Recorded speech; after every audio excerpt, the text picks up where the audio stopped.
Hello guys, আজকে আমরা আমাদের এলাকার সব থেকে পুরনো একটা বাড়িতে যাব। মানুষরা বলে এই বাড়িতে সাপ থাকতে পারে এবং কিছু কিছু মানুষ বলে যে তারা সাপ দেখেওছে। তো আজকে আপনাদের সাথে শেয়ার করব সেই বাড়িটা।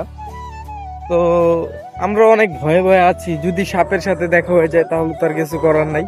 তো এই যে বাড়িটা দেখেন, দেখতেই পারছেন বেশ পুরনো, দেখেছেন? মনে হয় না মানুষের চলাচলতি আছে এই বাসায়। তো চলেন ভিতরে ঢুকে দেখি ভিতরে যাওয়া যায় নাকি। তো আমরা হচ্ছে এই যে আমরা ইতিমধ্যে ভিতরে ঢুকেছি, কিন্তু এখানে বড়ই কাটা দিয়ে রেখেছে এবং দেখে মনে হচ্ছে এই বাড়িটা পুরনো হওয়ার কারণে এখানে কে যেন চাষাবাদ শুরু করে দিয়েছে।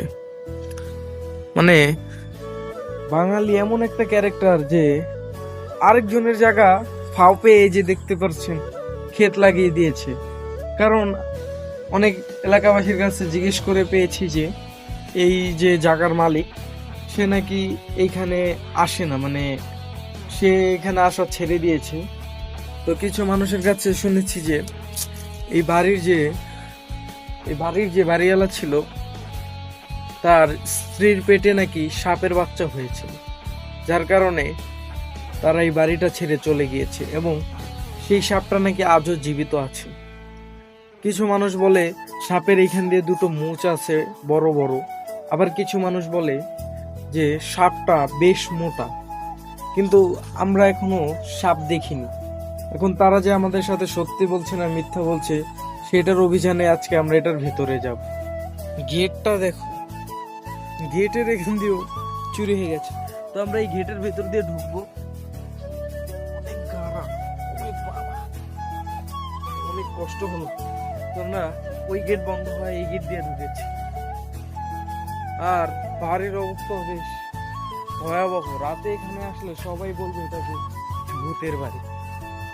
তো তোমরা দেখো, এই দেখো বাড়ি ঘরের কি অবস্থা।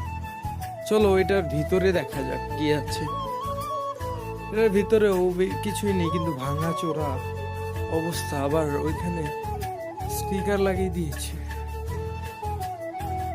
আর চলো এই রুমটা দেখি। ও, পুরোনো যুগের খাটটা দেখো, জাস্ট একদম ঢালাই বিছানা এবং বাড়ির অবস্থাও ভালো না। এবং এটাও সেই একই সেম ঢালাই বিছানা, এবং হতে পারে এটার ভিতরে সাপও থাকতে পারে। এবং একটা শুধুমাত্র একটা দরজাই এখানে আছে, কিন্তু তাও এটা ভাঙা। আর তোমরা দেখতে পাচ্ছ কি হয়ে গেছে। এখানে ওয়াশরুম ছিল, ওইটাও মনে হয় ওয়াশরুম। আর এই যে, আর এখানে অনেক গাছপালা লাগানো আছে। এবং এটা সব থেকে সৌন্দর্য দেখো, ওইখানে একটা পুকুর আছে। এই পুকুরে মনে হয় তারা মাছ চাষ করতো বা গোসল করতো। আর দেখাই খুঁটিনাটি, এই দেখো এই বাড়ি।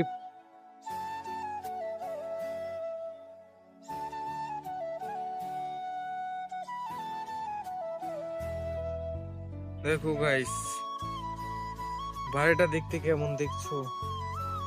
বেশ ভয়াবহ দেখতে। পুরো বাড়িটা দেখো। আর এইখানের জিনিসগুলো বেশ ভালো। আর এখানে দূর দূরান্তে শুধু বিল্ডিং আর বিল্ডিং। বাড়িটাও বেশ ভয়াবহ। এখানে রাতে আপাতত শোনা যায় যে এখানে নেশা করে যারা, নেশাগ্রস্ত মানুষের আড্ডা হয়ে গেছে এসব, এবং নিরিবিলি একটা জায়গা। তো আপনারা যারা এখানে আসতে চান, এই জায়গার ঠিকানা হচ্ছে কেরানীগঞ্জ, ঢাকা কেরানীগঞ্জ, জিয়ানগর। কদমতলির ওখান থেকে জিয়ানগর বললেই এই অঞ্চলটা দেখায়, এই অঞ্চল আসতে পারবেন। এবং একটু ভিতরে যাকেই বলবেন যে পুরনো বাগান বাড়ি যাব, তারাই দেখিয়ে দিবে।